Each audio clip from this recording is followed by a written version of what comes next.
Kamakailan lamang, nag-inspeksyon ako sa naging epekto ng habagat ng bagyong Krising, Dante at Emong. Kitang-kita ko na maraming proyekto para sa flood control ay palpak at gumuho. At yung iba, guni-guni lang. Huwag na po tayong magkunwari. Alam naman ng buong madla na nagkakaraket sa mga proyekto.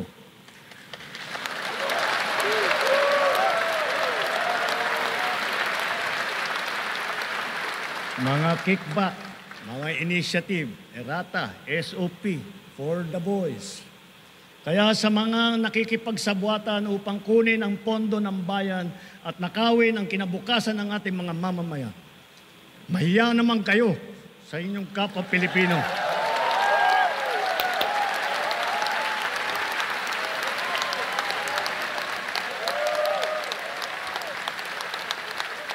Mahiya naman kayo sa mga kabahayan nating naanod o nalubog sa mga pagbaha. Mahiya naman kayo, lalo sa mga anak natin na magmamana sa mga utang na ginawa ninyo nang binulsan nyo lang ang pera.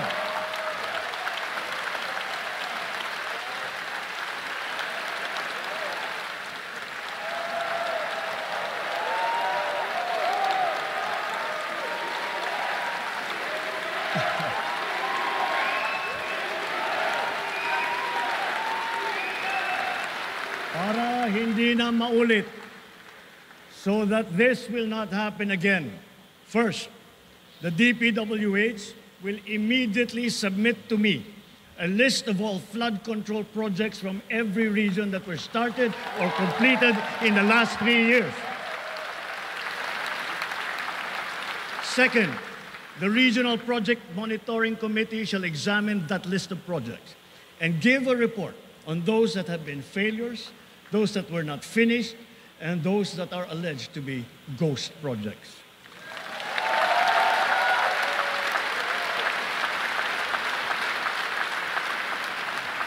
And third, we will publish this list.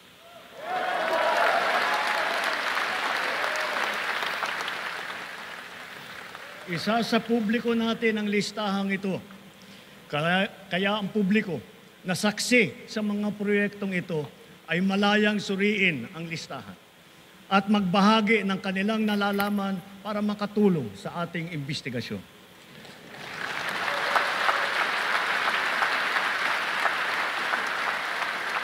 At the same time, there will be an audit and performance review regarding these projects to check and make sure and to know how your money was spent.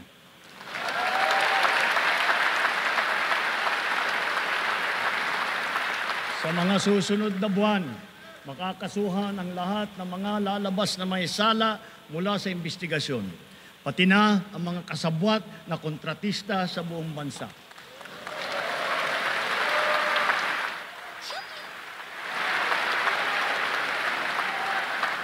Kailangan malaman ng taong bayan ang buong katotohanan.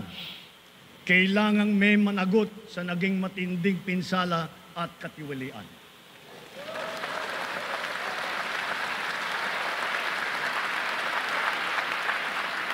Therefore, for the 2026 national budget, I will return any proposed general appropriations bill that is not fully aligned with the national expenditure program.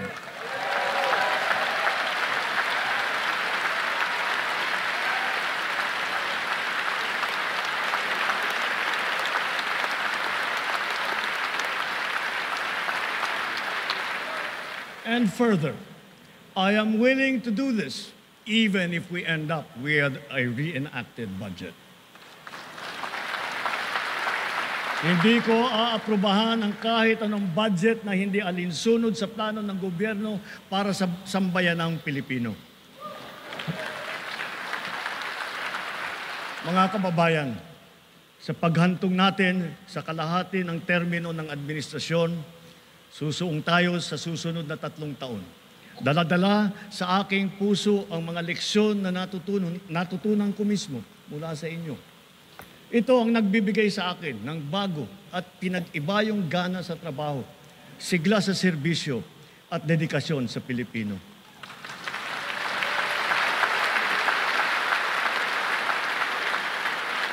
Huwag nating hayaang malihis ang ating pagtuon at pagtahak sa landas ng kaunlaran dahil nasa abot tanaw na natin ito. Ito ang ating dapat na pagtulungan. Ito ang ating dapat na pinagtutunguan. At kayang-kaya natin ito marating at maisakatuparan. Sa wika ng ating bayani, only he who, from whatever position he occupies, whether high or low, strives for the greatest good possible for his fellow man, possesses true patriotism. Alam po natin sa ating puso kung ano ang tama, kung ano ang mali, kung ano ang mas mahalaga at mas makakabuti sa sarili, sa pamilya at sa ating bayan. Sa mga matitinding hamon na binabato at hinaharang ng ating mundo ngayon, nasa likod ninyo ang pamahalaan. At huwag tayong matakot. Huwag tayong titiklop. Huwag tayong mawawalan ng pag-asa. Dahil ang Pilipino ay likas na matapang, magaling, masipag, matibay, at mabuti.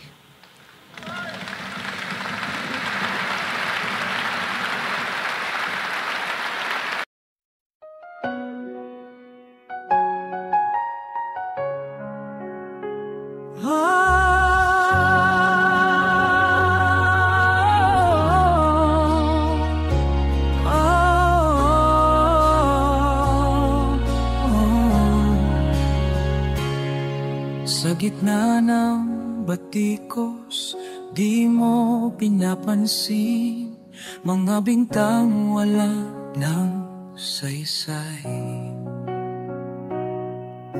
Tuloy ang misyon mo para sa bayan natin. Kahit anong husga, di nagpapaapi. Pero bakit ba sila laging may hanap? Kahit anong gawin mo, may masasabi pa rin sila. Pero ikaw, Bongbong, di ka nagpapaapekto. Tahimik na lumalaban, handang sumago pa sa dilim. O Bongbong Marcos, kalmado at matatag. Sa gitna ng unos, ikaw ay nakangiti lang. Kahit anong batikos, di mo pinapatulan. Dahil ang totoong leader, di napapagulo sa damdamin.